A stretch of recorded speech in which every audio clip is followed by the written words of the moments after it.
Hello, hello, hello. I'm in my room. It is getting dark early and I have the heater on. It's getting cold.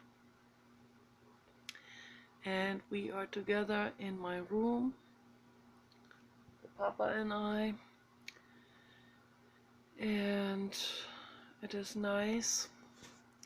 And I have been lying down on my bed thinking about stuff.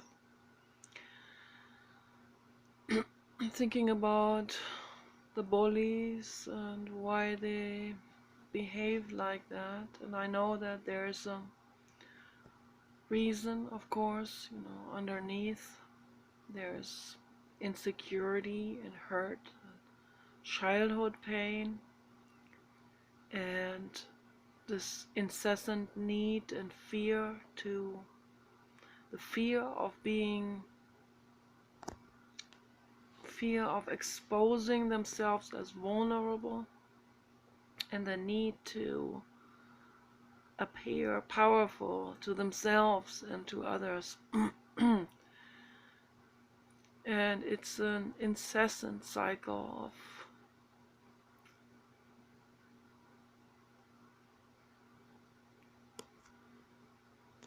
causing more hurt in the world, making the world worse, causing more hurt in themselves, because a lot of other people they don't want to associate with people like that. So they think that they need to act out even more in that way in order to have this false impression to themselves to be powerful and on top of stuff. And it's like a vicious cycle. It just rides itself further and further into the ground, and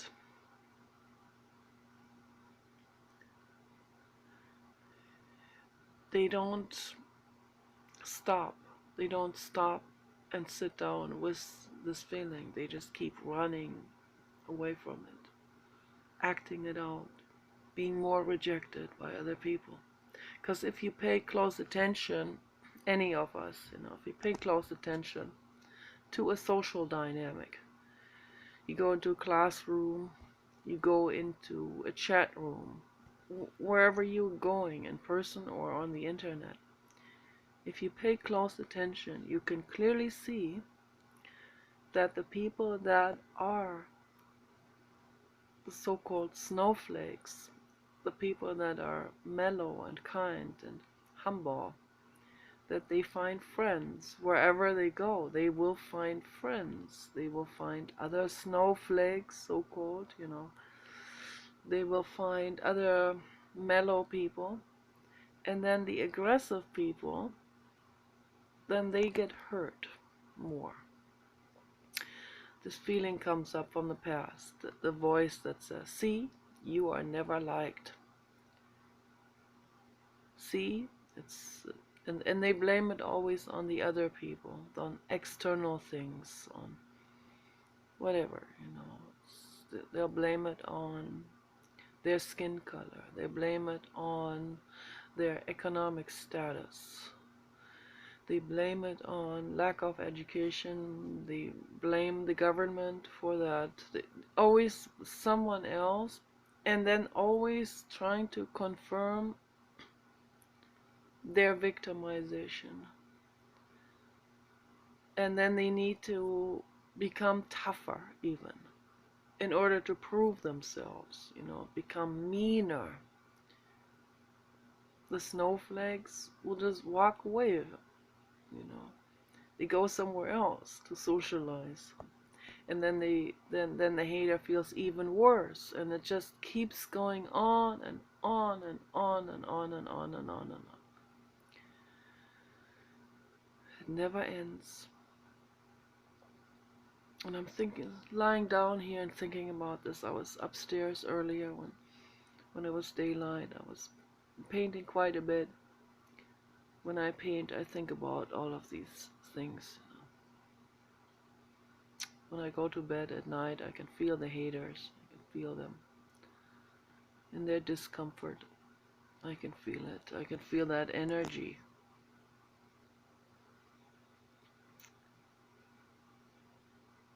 That hateful energy, they'll bully a woman real hard and real mean. And then she walks away, and then they hate her for walking away.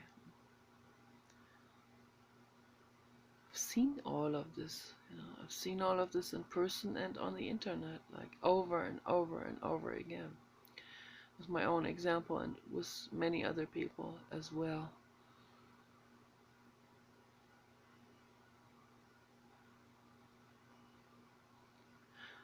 The very first step in order to heal all of this is that the person who is driving himself into the ground with this hateful behavior, he first has to, and some women too, he has to recognize this isn't going anywhere.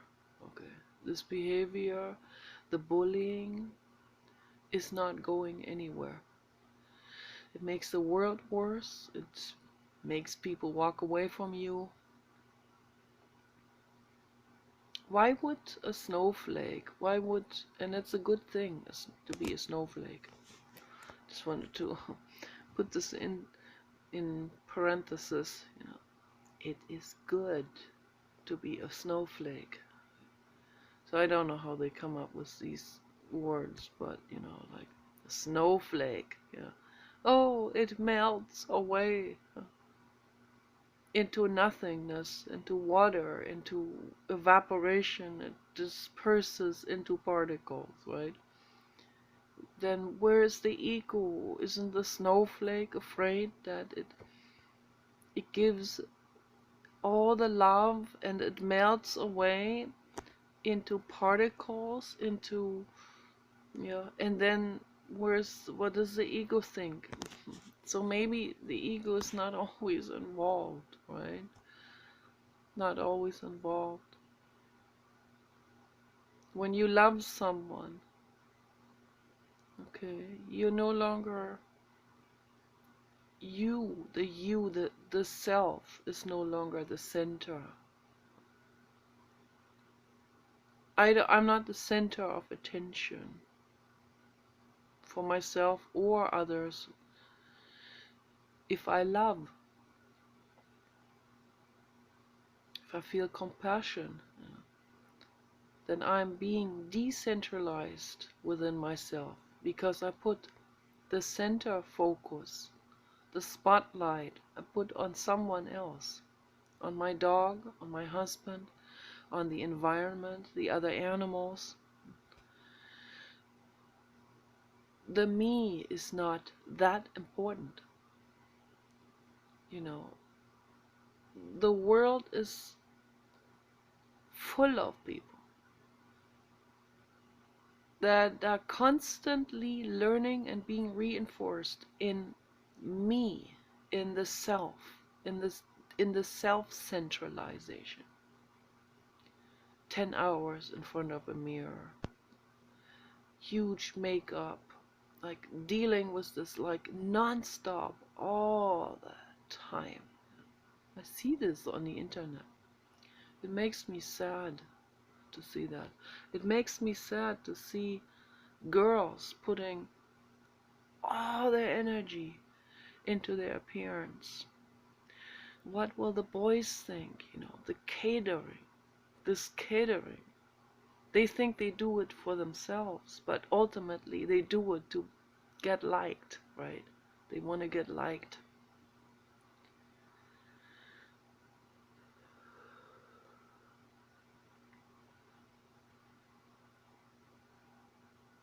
And the boys think that, a woman can't even be regarded as a woman unless she is in front of the mirror 10 hours a day and is Barbied up to the ultimate, to the maximum, for them. This has become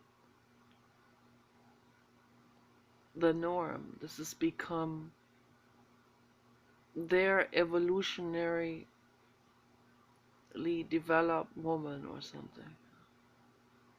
It has nothing to do with nature and evolution anymore. I'm not saying I'm completely out of that, out of that cycle. I'm not. I am to some degree. Also, I lean into certain things as well. I'm self-conscious, extremely. I do pluck my eyebrows. I shave under my armpits. I wax my legs. I pluck my little tiny little hair. But I get self-conscious about it. I have very little facial hair and body and leg hair, but I still get self-conscious, and I take care of that because I don't want to appear like unclean or unfeminine. I'm in this too. I'm not some kind of god that's above all of this. No, I'm in this too. I'm just a regular person. I'm talking about all of us. It's not like me, the god, talking about all of you down there. No. I am part of the marketplace. I'm just another lady who is part of that entire marketplace of the human ape. I'm a human ape. I'm an animal, just like you. Henry Rollins has a song about that. I'm an animal just like you. And it's true. So we are animals, we're human apes. And I don't have blue hair. It may look like that right now.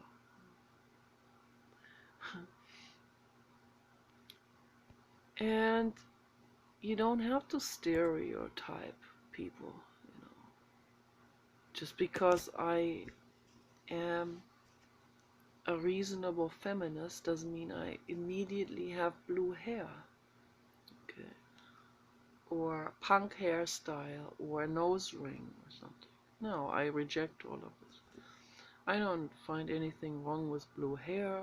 The only problem I have probably with the color blue as hair dye is it's an artificial color, and I'm more into natural things. So, but I too get swept into consumerism. I too get into addictions like with perfume oils. They're not all natural, of course. Some of them might even have some synthetic colors in it, which I try to stay away from. Certainly stay away from food colors. Food that's colored with synthetic colors? No, it's not good for you. It's not good for us. Or food that's flavored with synthetic flavors. That's why I use for lip balms and face balms and oils and body lotions. I only use the natural ones that have natural and essential oils. But yeah, I get addicted to perfume oils that have artificial fragrances in it. And I don't know how good that is. I don't even know whether this was tested on animals. Some of them, they assure me, no, it's not tested on, but no. I don't know if it is. I don't know what they all might test. on animals. All of this is really awful. This thought that our consumer products may have been tested. Testing needs to be outlawed.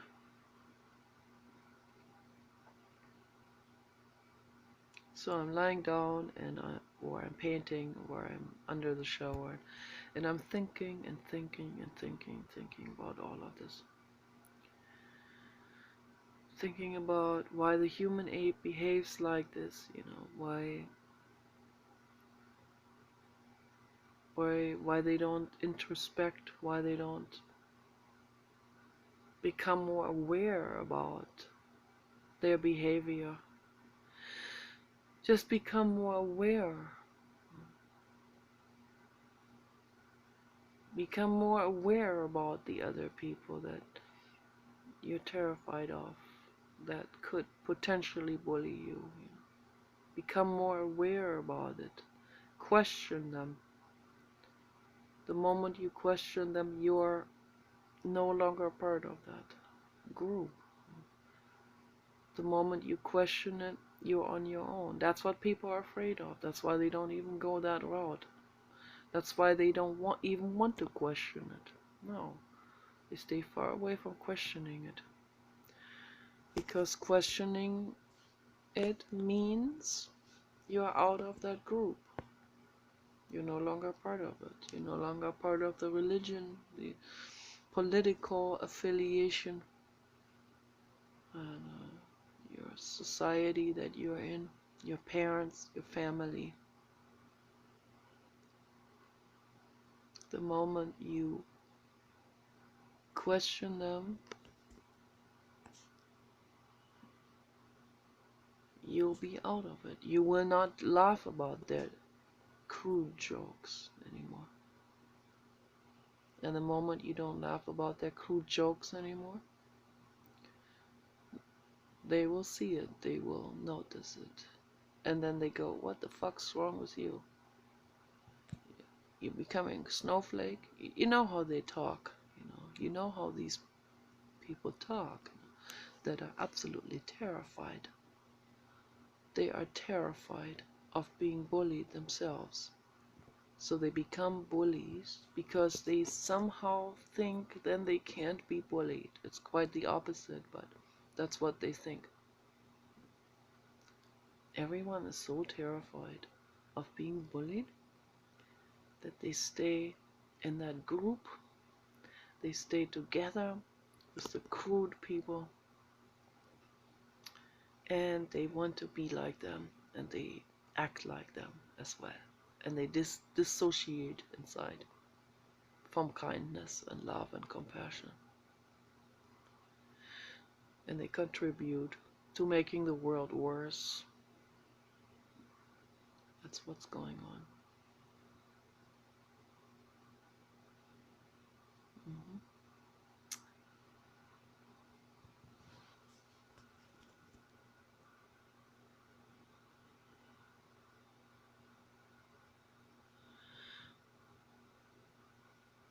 And then the world becomes worse and worse and worse and worse. And then everyone blames the other group.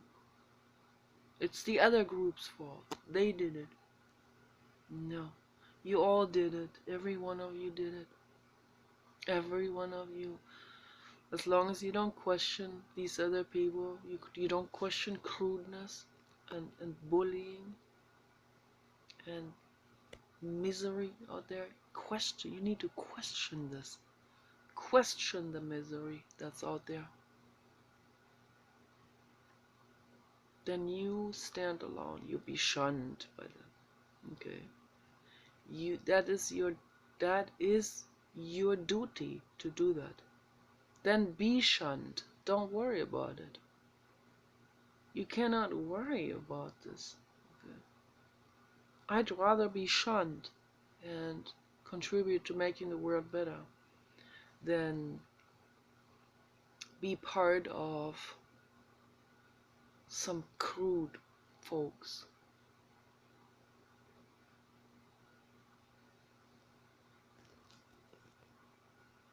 Compassion is The only thing that matters in my life, always has.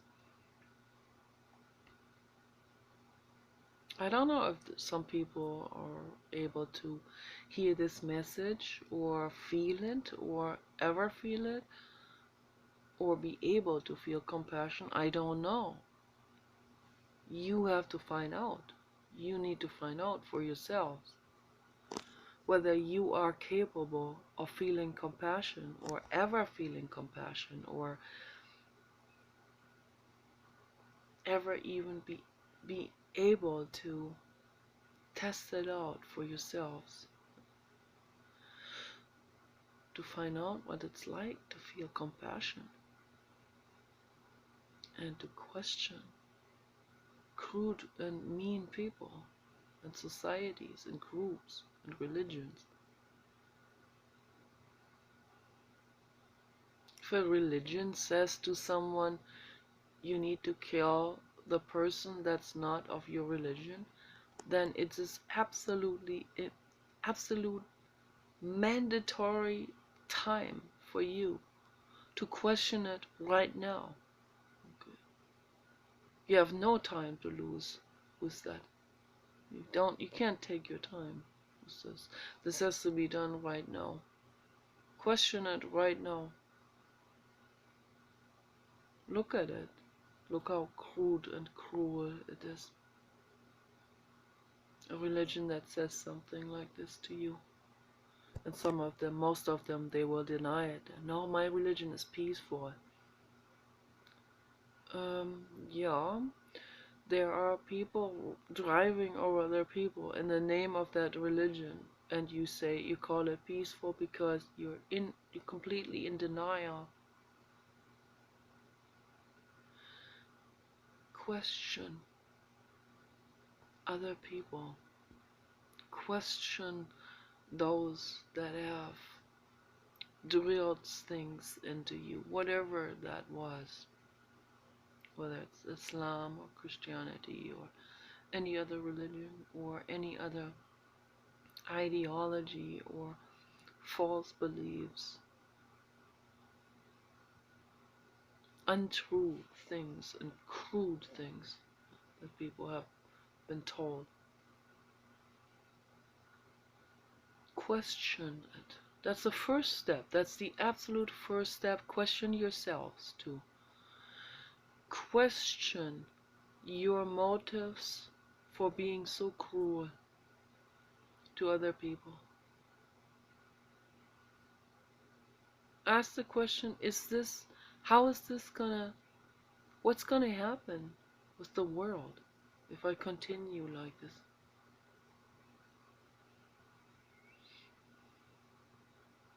If you continue like this and everyone else continues like this, what's gonna happen to the world? Why do you think Elon Musk is packing up, getting ready to move to Mars? Why do you think that is? Because it's gonna become unbearable to live on this planet in the future. In 50 years from now, it's going to become absolutely unbearable. It's already becoming unbearable. If you pay any attention, if you live in a larger city, you should understand, you should see it with your own eyes, how unbearable it is becoming. The violence, the crudeness, the rapes, the disrespect, just the utter disrespect that people have for one another. See each other just as means to an end. They see the other person as a means to exploit, rape and plunder and exploit and throw into the garbage afterwards. That's how they treat the animals, and that's how they treat each other. Everyone is contributing to this destruction. You have to become aware about this, and it has to end with you. And even if the others continue, if you quit, then you are doing the world a favor, okay, by quitting that behavior. You are making the world better by quitting this behavior. And then you go, oh, the other people are still doing it. Okay, that's not your problem. So, and if each of the other people will also question it, then something will happen. Okay, then we'll have a shift happening in consciousness. But it has to come from every single individual. You can't be saying, oh, the other ones continue to do it. Oh, they're going to kick me out. Oh, they're not going to like me. Okay, don't worry about it. That's not your problem. It is your responsibility to question these people. Doesn't mean you have to become mean to them. Don't be mean anymore. That's what I'm trying to say. Just don't be mean. You have been mean, most of you. Okay? Don't be mean anymore to anyone, to any living being. The journey goes within each person. You sit down in meditation, and the path is the path within your own mind. You close your eyes, you breathe. Your awareness process goes into your own mind. Let completely go of others. It's not your problem. They're not your problem. Your focus should be you.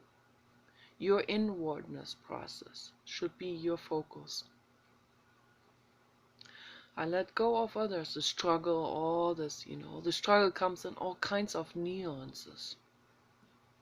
You will think, oh, I'm not struggling with them anymore. I'm just writing them love letters once a week. I've heard it all. Oh, my parents are not religious. They only go to church once a week. I've heard all of these things. Oh, I'm not religious. I just believe in the Bible. I've heard all of it.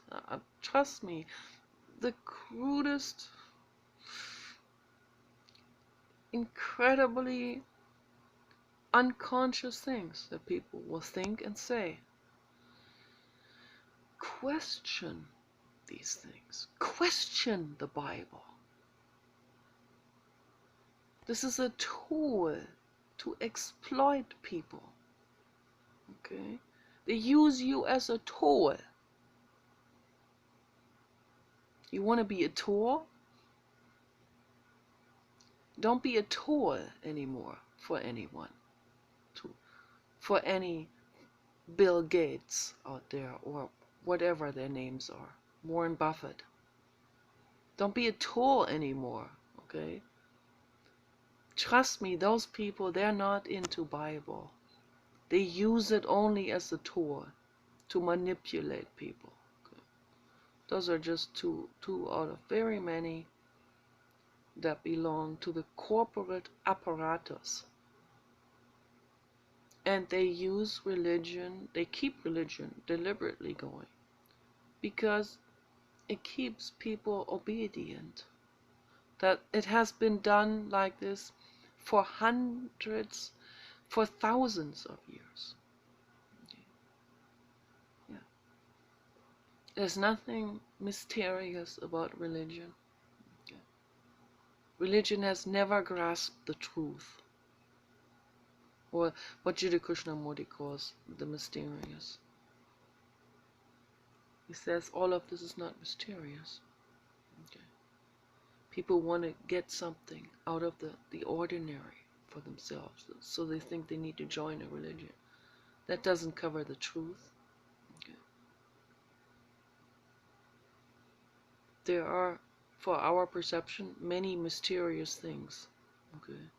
But that's not covered under religion. Okay. It's completely outside of religion. The real metaphysical things. the real miracles, the real mysterious things, the occult, the paranormal. There are some of those things that have not been discovered by science yet. They're just starting to get into it. Okay. The infinite cosmos is about total compassion. Most people are out of, they're not in that zone of compassion. Because they're disconnected. They are splintered within their own consciousness. They're split off.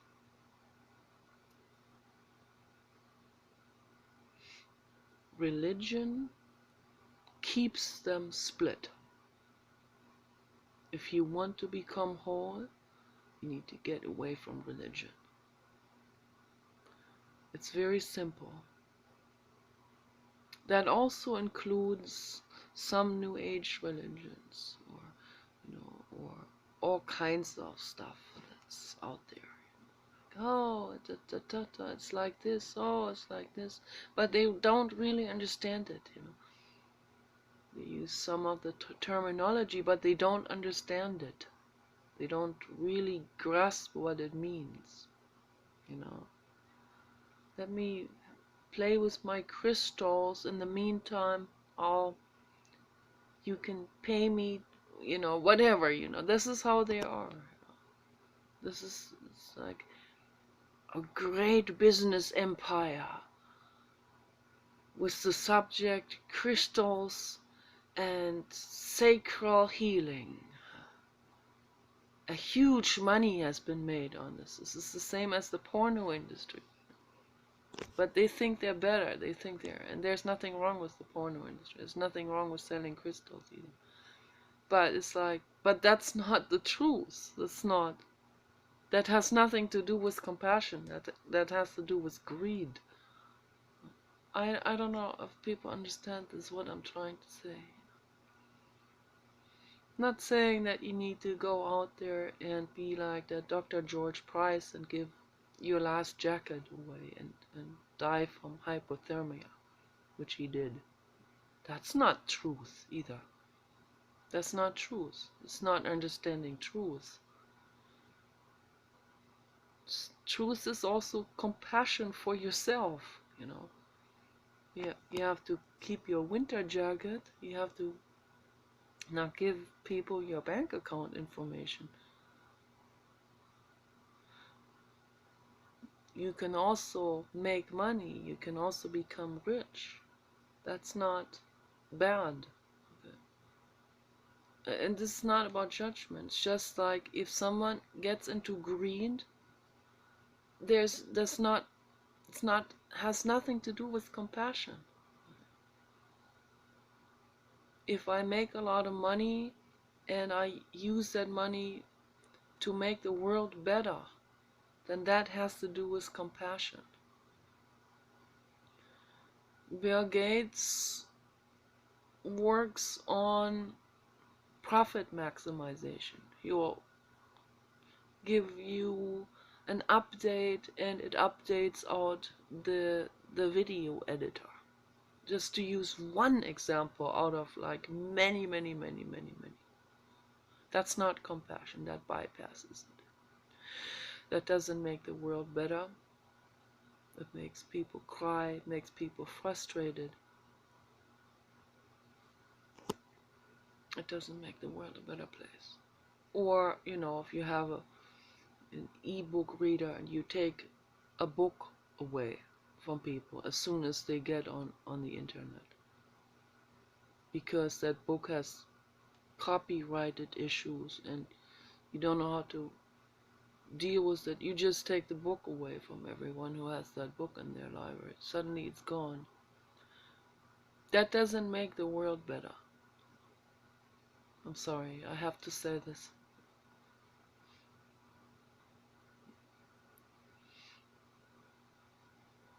It's not just about customer trust because you want to keep your clientele. so that they keep coming to your store. It's about really making the world a better place.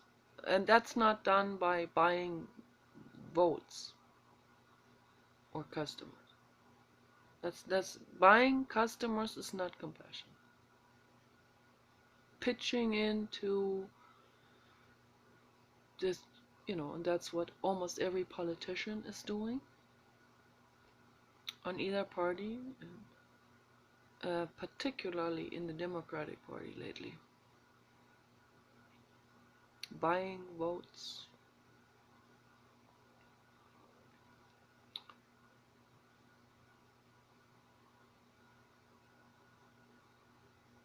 By, letting violent criminals on the street. That's not compassion. That has nothing to do with compassion.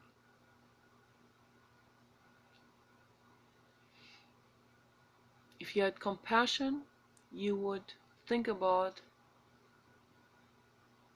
the consequences of those actions, what that would do to other people and animals.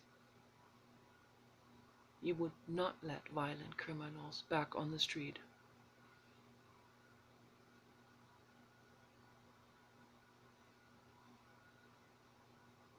You would work together with Donald Trump on ending homelessness in California.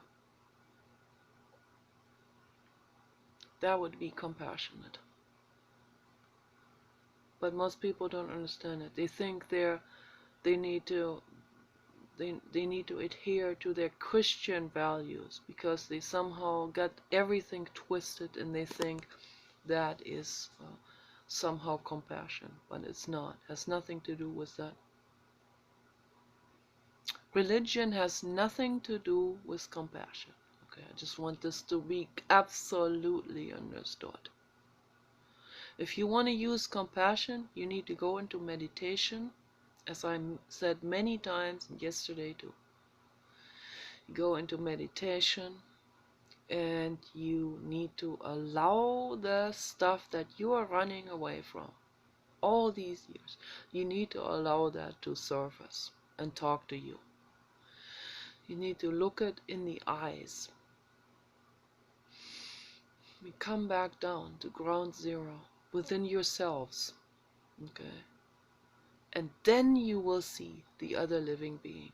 Then you will see the raccoon, the fox, and the horse, and so on. The dog, the cat, the pig. Then you will see that other living being. You cannot see that other living being if you're coming from any kind of centralized view. Self-centered, I-centered, religion-centered, this center against the other center, causes fragmentation. We're all equally precious, okay? And when we become aware about that the pig is equally precious to you, you cannot eat the pig anymore.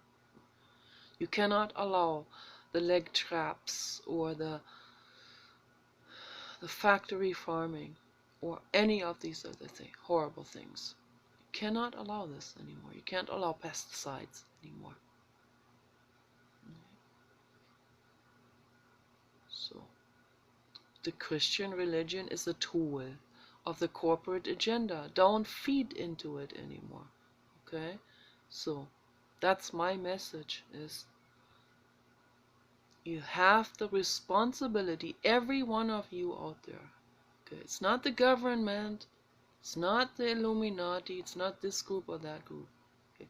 You are responsible for the whole world. Every one of you. It doesn't matter who you are. Okay? Gavin Newsom too, okay? You guys take care.